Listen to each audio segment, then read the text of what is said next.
ایک روٹی والے کا واقعہ میں نے آپ کو سنانا ہے، اور یہ بڑے ہی مشہور و معروف بزرگ سے منسوب واقعہ ہے۔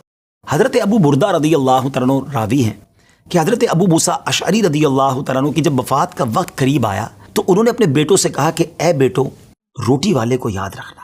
پھر یہ واقعہ خود ہی بیان کیا کہ وہ روٹی والا کون تھا۔ آپ نے کہا کہ ایک شخص تھا جس نے 70 سال اللہ کی عبادت کی، بڑی عبادت کی، مگر 70 سال بعد جب وہ باہر آیا تو شیطان نے اس کو بہکایا اور وہ ایک عورت کے فتنے میں مبتلا ہو گیا۔ 7 دن اور 7 راتیں وہ اس عورت کے ساتھ رہا، غلط کام ہو گئے۔ اب اس کو پھر شرمندگی ہوئی کہ یہ میں نے کیا کیا، 70 سال عبادت کی اور یہ 7 دن اور 7 راتیں میں نے گناہ میں گزار دی۔ بڑا شرمندہ، بڑا نادم، قدم قدم پر سجدے کرتا جاتا، توبہ کرتا جاتا۔ اب چلتے چلتے چلتے ایک مسافر خانے میں پہنچا تو وہاں 12 مسکین لوگ پڑے ہوئے تھے، لیٹے ہوئے تھے۔ اس نے بھی جگہ بنائی اور ان کے درمیان جا کر خود بھی گر کر سو گئے۔ اب رات میں ایک شخص آیا جو ان کو کھانا دیا کرتا تھا، روٹی دیا کرتا تھا۔ ایک ایک کر کے 12 روٹیاں لے کر آیا تھا، اس کو پتا تھا یہاں 12 مسکین رہتے ہیں۔ ایک ایک کر کے سب کو روٹی دینے لگا۔ وہ شخص جو یہاں آ کر اچانک بیچ میں آ کر لیٹا تھا، اس کو بھی وہ مسکین سمجھا اور اس کو بھی روٹی دے دی۔ لیکن ظاہر ہے کہ اگر ترتیب سے روٹی دیتے دیتے آگے آئے تو آخری نمبر والے کو روٹی نہ ملی، کیونکہ یہ تو 13 ہو چکے تھے۔ تو بانٹنے والے سے اس مسکین نے کہا کہ تم نے آج مجھے روٹی کیوں نہیں دی؟ اس نے کہا میں نے تو سب کو ایک ایک روٹی دی، کسی کو 2 نہیں دی۔ کہا تم مجھے روٹی نہیں دے رہے ہو۔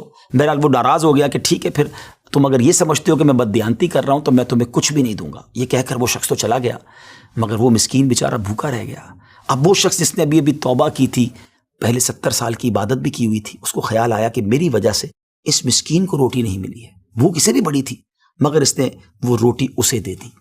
شدید بھوک لگی ہوئی تھی، رات بھر بھوک میں تڑپتا رہا اور اسی بھوک کے عالم میں صبح اس کا انتقال ہو گیا۔ حضرت ابو موسیٰ اشعری رضی اللہ تعالیٰ عنہ فرماتے ہیں کہ جب یہ شخص اللہ کی بارگاہ میں پہنچا نا تو ایک پلڑے میں اس کی 70 سال کی عبادت رکھی گئی اور ایک پلڑے میں وہ 7 دن اور 7 رات کے گناہ رکھے گئے۔ تو فرمایا کہ وہ گناہ جو تھے وہ 70 سال کی عبادت سے آگے بڑھ گئے، یعنی اب اس کے لیے گویا حکم ہو سکتا تھا کہ وہ جہنم میں جائے، مگر ان 7 دن کے گناہوں کے سامنے وہ روٹی رکھی گئی، اور اس روٹی کی برکت سے، کیونکہ وہ اخلاص کے ساتھ ایثار کی گئی تھی، مسکین کی مدد کی گئی تھی، وہ 7 دن کے بڑے بڑے گناہ معاف کر دیے گئے اور وہ جنت میں چلا گیا۔ پھر آپ نے اپنے بچوں سے کہا بیٹا روٹی والے کو یاد رکھنا۔ ناظرین، یہ واقعہ واقعی دلوں کے تار چھیڑ دیتا ہے۔ 2 باتیں سیکھنی ہیں کہ بعض اوقات کچھ لوگ کہتے ہیں یار میں نہیں بہک سکتا، میں تو بڑے اچھے ماحول میں ہوں۔ نہیں جناب، شیطان نے بڑوں کو بہکا دیا ہے۔ ہمیں اپنی صحبتیں اچھی کرنی ہوں گی، اللہ کریم سے شیطان کے مقابلے میں پناہ مانگنی ہوگی اور اپنے آپ سے ڈرتے رہنا ہوگا کہ نہیں، میں بھی گناہوں میں مبتلا ہو سکتا ہوں، مجھ سے بھی کوئی بڑا گناہ کہیں نہ ہو جائے۔ توبہ کرتے رہیں، ڈرتے رہیں، خوف رکھیں اور اچھی صحبت اپنائیں۔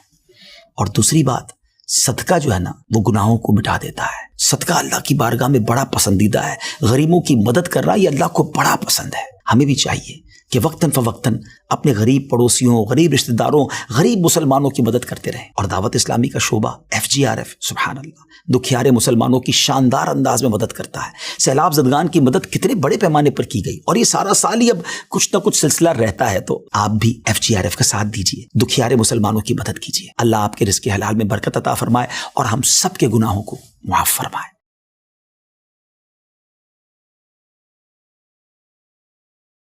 کہ اللہ کریم نے قرآن مجید میں ہمیں یوں سمجھیے زندگی کو آسان بنانے کا ایک فارمولہ عطا فرمایا، اور کیا فرمایا؟ وَقُولُوا لِلنَّاسِ حُسْنًا، اور لوگوں سے اچھی بات کہو۔ آپ یقین کریں جس نے اس فارمولے پر عمل کر لیا نا، اس کی زندگی آسان، اس کی فیملی خوش، اس کے دوست راضی، وہ ہر جگہ ترقی کرنے لگتا ہے۔ اب آپ خود دیکھیں، ایک دکاندار ہے، سودا بڑا اچھا ملتا ہے، مگر جب جاؤ اس کی زبان پر سختی ہے، گالیاں ہیں، جھاڑتا ہے، سودا ایسے دیتا ہے جیسے بھیک دے رہا ہے۔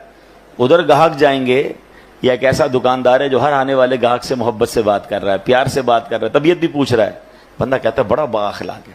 اخلاق کی برکت سے کاروبار بھی بڑھتا ہے، اخلاق کی برکت سے عزت بھی بڑھتی ہے، ترقی ملتی ہے اس کو۔ ایک ہی ادارے میں 2 بندے جاب کر رہے ہیں، ایک سب سے دوستی، پیار، محبت، ٹیک کیئر کرنے والا، اور ایک سب سے لڑنے والا۔ بتاؤ ترقی کس کو ملے گی؟ با اخلاق کو ترقی ملے گی۔ یعنی یہ وقولو قولاً، یہ جو فرمایا نا، قرآن کا جو حکم ہے کہ وقولوا للناس حسنا، لوگوں سے اچھی بات کہو، یہ آپ کے کاروبار میں ترقی کروا دے گا، یہ آپ کی نوکری میں ترقی کروائے گا، یہ آپ کی عزت میں ترقی کروائے گا، یہ آپ کے فیملی میں محبتوں کو بڑھائے گا۔ یہ ایک چھوٹا سا حکم جو ہے نا وہ میری پوری لائف کو آسان کر سکتا ہے۔ لیکن لوگوں کو یہ بات سمجھ نہیں آتی، کچھ لوگوں کے منہ سے پھول جھڑتے ہیں اور کچھ لوگوں کے زبان سے انگارے جھڑتے ہیں۔ انہیں احساس نہیں ہو رہا کہ میں کتنوں کا دل توڑ رہا ہوں، کتنوں کو تکلیف پہنچا رہا ہوں۔ کاش یہ بات ہمیں سمجھ آ جائے۔ میرے پیارے اسلامی بھائیوں، اب ایک اور واقعہ سنیے، نبی پاک کے سمجھانے کا انداز، ایک ہمارے سمجھانے کا انداز، پتہ نہیں ہے نماز کیسے پڑھتے ہیں، پتہ نہیں ہے تلاوت کیسے کرتے ہیں، پتہ نہیں مسجد کا ادب کیا ہے، ایسے ڈانٹ کے سمجھائیں گے کہ بندہ پہلے ڈر جائے۔ اب پیارے آقا علیہ الصلوۃ والسلام کا دور ہے اور وہ حضرت معاویہ بن حکم سلمی رضی اللہ تعالیٰ صحابی رسول ہیں، اپنا ہی واقعہ بیان کرتے ہیں۔ کہتے ہیں میں شروع میں جب اسلام میں نماز فرض ہوئی نا تو نماز کے دوران باتیں کرنے کی اجازت تھی۔ یہ حکم بعد میں آیا کہ اب نماز میں بات چیت نہیں کر سکتے۔ وہ کہتے مجھے پتہ ہی نہیں تھا، نبی پاک علیہ الصلوۃ والسلام کا حکم آ چکا تھا اور مجھے پتہ ہی نہیں تھا کہ یہ حکم آ گیا ہے، میں اس دن وہ نہیں ہوں گے محفل میں۔ تو کہتے میں آیا اور نماز شروع ہو گئی، نبی پاک علیہ الصلوۃ والسلام نماز پڑھا رہے تھے، میں پیچھے نماز میں حاضر ہو گیا۔ تو کہتے ہیں چھینک آئی ایک شخص کو، تو میں نے کہہ دیا یرحمک اللہ نماز کے دوران۔ تو صحابہ کرام کچھ تھے جنہوں نے مجھے بڑی تیز نظروں سے دیکھا، تو مجھے پتہ ہی نہیں تھا کہ بات نہیں کر سکتے۔ میں نے کہا کیوں دیکھ رہے ہو مجھے تیز نظروں سے، نماز میں ہی وہ کہہ رہے ہیں آپ مجھے کیوں ایسے دیکھ رہے ہیں؟ تو اب لوگوں نے اپنی ران پر ہاتھ مارا اور کہ اب مجھے سمجھ آیا کہ مجھے خاموش کرنا چاہ رہے ہیں، یہ بول نہیں رہے مگر مجھے اشارے سے سمجھا رہے ہیں کہ بولنا نہیں ہے۔ کہتے میں نے نماز کمپلیٹ کر لی۔ جب نماز پوری ہوئی تو نبی پاک علیہ الصلوۃ والسلام نے مجھے اپنے پاس بلایا، اور نبی پاک سے بڑھ کر بہترین سمجھانے والا کون ہے، بہترین معلم کون ہے؟ کہتے نبی پاک علیہ الصلوۃ والسلام نے نہ مجھے ڈانٹا، نہ برا بھلا کہا، نہ جھڑکا، بلکہ فرمایا نماز میں باتیں نہیں کرتے، نماز میں تو اللہ پاک کی تسبیح کرتے ہیں، تکبیر کہتے ہیں، قرآن کی تلاوت کیا کرتے ہیں۔ کہتے بس نبی پاک نے بٹھا کر مجھے یہ سمجھا دیا۔ یہ بھی تو ایک انداز ہے نا، ایک بندے کو حکم پتہ ہی نہیں ہے اور آپ جناب اس پر چڑھ دوڑیں، یہ نہیں ہوتا۔ خاص طور پر اگر آپ نے اسلام کی بات سکھانی ہے، دین سکھانا ہے، پہلے ایک بات سمجھیے، اگر آپ اپنے بچوں کو نمازی بنانا چاہتے ہیں، قرآن پڑھانا چاہتے ہیں، یا آپ کسی نیکی کے کام کو پھیلانا چاہتے ہیں، تو ایک بار یاد رکھیں کہ آپ اچھا کر رہے ہیں تو کوئی ہے جو اس کو بگاڑنا بھی چاہتا ہے۔ جب بھی بندہ اللہ رسول کی بات کرے گا نا تو اس کی مائنڈ میں ہونا چاہیے میرا ایک دشمن ہے جو اس بندے کو دین کی طرف نہیں آنے دینا چاہ رہا، کیونکہ شیطان تو کبھی بھی نہیں چاہے گا نا۔ یعنی آپ سارے ماشاءاللہ جو مسجد میں آئے ہیں نا تو ایک طاقت تھی جو آپ کو روکتی رہی اور آپ اس کو یوں سمجھے چیرتے ہوئے آ گئے مسجد میں، ماشاءاللہ ایمان مضبوط تھا۔ لیکن ایسا کئی لوگوں کے ساتھ ہوتا ہے جو گھر سے نکلتے ہیں مسجد کے لیے، شیطان پہنچنے نہیں دیتا، یار اگلی بار جائیں گے، آج گرمی بڑی ہے، چلو یار آج رہنے دو۔ گھر سے نکلا تھا حالانکہ نماز کے لیے، مگر شیطان نے بدل دیا۔ تو آلویز جو دین کا داعی ہے اسے یہ سوچنا ہوگا، جو کسی کی اصلاح کرنا چاہتا ہے اس کو یہ سوچنا ہوگا کہ میں اصلاح کرنا چاہتا ہوں، شیطان دور کرنا چاہتا ہے، ہم دونوں کی لڑائی چل رہی ہے۔ ذرا سی میں نے سختی کی تو یہ بندہ شیطان کی مان کے دور چلا جائے گا۔ نرمی، پیار، محبت اتنا دو کہ وہ شیطان کی نہ مانے، آپ کی بات مانے اور اللہ رسول کی طرف آ جائے۔ لیکن اگر سمجھانے والا ہی سخت ہو گیا ہے، سمجھانے والا ہی ڈانٹنے والا ہو گیا تو پھر تو بہت آسانی سے شیطان دور لے کے چلا جائے گا۔ تو یہ بہت ضروری ہے ان تمام لوگوں کے لیے جو ٹیچرز ہیں، جو والد ہیں، جو تنظیم کے بڑے ہیں، جو کسی کمیونٹی کے بڑے ہیں، کسی خاندان کے بڑے ہیں، اگر آپ کو اللہ نے مقام دیا ہے اور آپ لوگوں کو کچھ گائیڈ کرنا چاہتے ہیں، you have to be soft, نرم، شفقت، آپ کی زبان سے پھول جھڑنے چاہیے، کیونکہ آپ کا مقابلہ شیطان سے ہے، وہ چاہتا یہی آپ بد اخلاقی کریں میں لوگوں کو لے جاؤں، اور ایسا ہوتا ہے۔ کئی بدقسمتی سے دین کی بات کرنے والے بھی اتنے سخت ہوتے ہیں کہ لوگ پھر دین سے دور ہو جاتے ہیں۔ ایسا مت کیجیے، خدا کے واسطے ایسا مت، شیطان کھینچ رہا ہے اور یہ بندہ آپ کی بات سننے آ گیا ہے، اب تو پیار سے بات کیجیے، اب تو مسکرا کر بات کیجیے، اب تو نرمی کی بات کیجیے۔ تو انشاءاللہ اگر اس بات پر عمل کریں گے تو اللہ نے چاہا زندگی میں بڑی ترقیاں اور بڑی کامیابیاں ملیں گی۔ اعلیٰ حضرت امام اہل سنت فرماتے ہیں اعمال میں ہدایت نرمی سے چاہیے کہ سختی سے ضد نہ بڑھے۔ اللہ کرے یہ بات ہمیں سمجھ آ جائے۔ اچھا بالکل اسی طرح کسی کو سمجھانا ہے، اس میں بھی بڑی غلطی ہوتی ہے، سب کے سامنے لوگ سمجھاتے ہیں۔ یہ میرا بیٹا جو ہے نا، اچھا رشتہ دار آئے ہیں گھر پہ، مہمان آئے ہیں، اور ان کے سامنے کہہ رہے ہیں یہ بیٹا میری بات مانتا نہیں ہے, بہت تنگ کرتا ہے, ذرا آپ بھی اسے سمجھا دیں. کیا اب وہ سمجھے گا آپ کی بات؟ سب کے سامنے آپ نے ذلیل کر دیا. بلکہ ہمارے ساتھ بھی ہوتا ہے کہ کسی بزرگ, کسی عالم دین کے پاس اپنے بیٹے کو لے کر لائن میں لگ کر آتے ہیں اور کہتے ہیں میرا بیٹا بڑا شرارتی ہے, مجھے بہت تنگ کرتا ہے, آپ ذرا اس کو سمجھا دیں. آپ سوچیں, آپ نے اس بیٹے کو اس دیندار آدمی کے سامنے ذلیل کر دیا, وہ کیسے اپنے باپ سے محبت کرے گا؟ ہونا کیا چاہیے تھا, والد آ کر کہتا میرا بڑا پیارا بیٹا, حضرت اس کے لیے دعا کر دیں. یہ بھی تو ہو سکتا ہے, دعائی کروانی تھی, اس کی برائی کرنا ضروری ہے سب کے سامنے. اور ہو سکتا ہے آپ کا یہ جملہ بیٹے کے دل میں آپ کے لیے نرمی ڈال دے کہ یار میں ابو کو اتنا تنگ کرتا ہوں, ابو پھر بھی جا کے ایک عالم دین کے پاس, ایک بزرگ کے پاس جا کر کیا کہہ رہے ہیں کہ میرے بیٹے کے لیے دعا کر دیں, میرا پیارا بیٹا ہے. کتنا یہ تو طریقہ ہوتا ہے دل میں محبت ڈالنے کا. ہم خود ہی اپنے بچوں, اپنے چھوٹوں سے اپنے دل میں محبت دور کر رہے ہوتے ہیں. اچھا, پھر اسی طرح ایک اور کہانی کیا ہو کر آج کل لوگ ہو گئے ہیں, سوشل میڈیا پہ سمجھانا ہے. اب مجھے ایک بات بتائیں, آپ نے کسی ایک بندے کو سمجھانا ہے, اس کو ویڈیو پہ سمجھائیں گے آپ؟ اب ویڈیو پہ آپ سمجھا رہے ہیں تو شیطان ہو سکتا ہے اس کو ضد ہو جائے.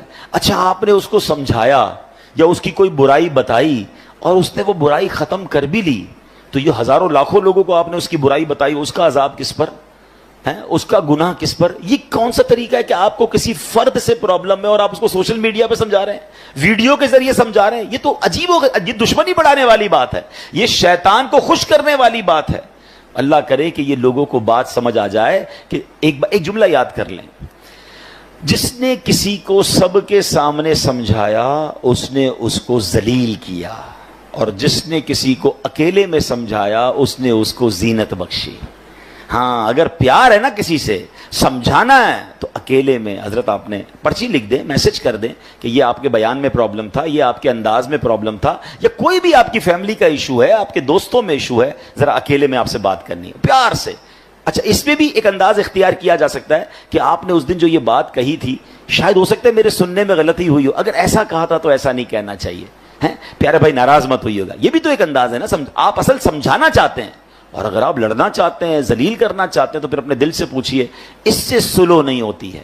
قرآن کا حکم یاد رکھیے گا کہ لوگوں سے اچھی بات کہو. اب آخری بات, بڑی کمال کی بات ہے, اگر آپ یہ سمجھ جائیں نا تو میں سمجھتا ہوں اس پورے بیان کا جو عطر ہے وہ اس گفتگو میں ہے.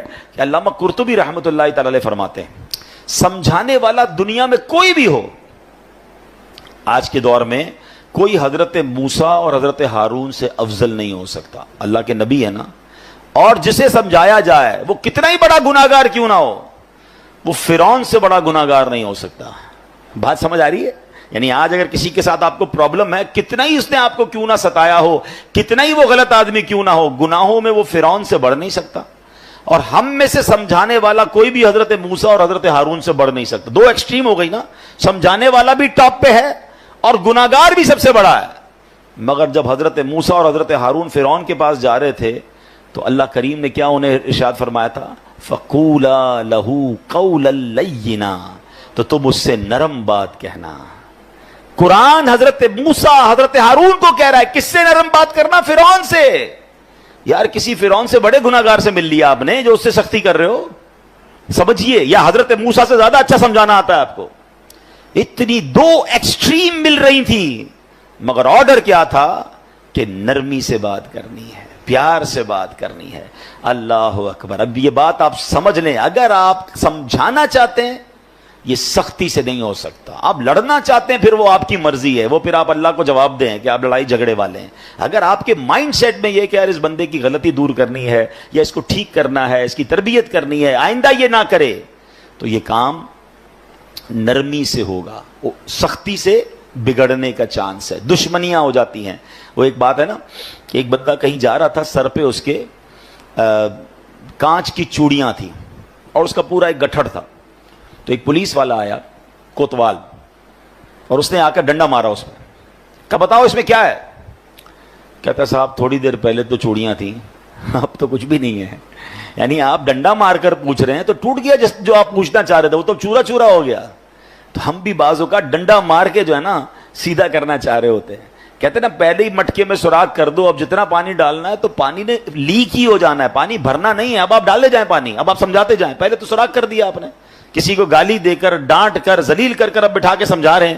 آپ اس کے مٹکے میں سوراخ کر چکے ہیں, اب ڈالے جائیں, وہ نکل رہا ہے, جو بھی ڈال رہے ہیں وہ نکل رہا ہے.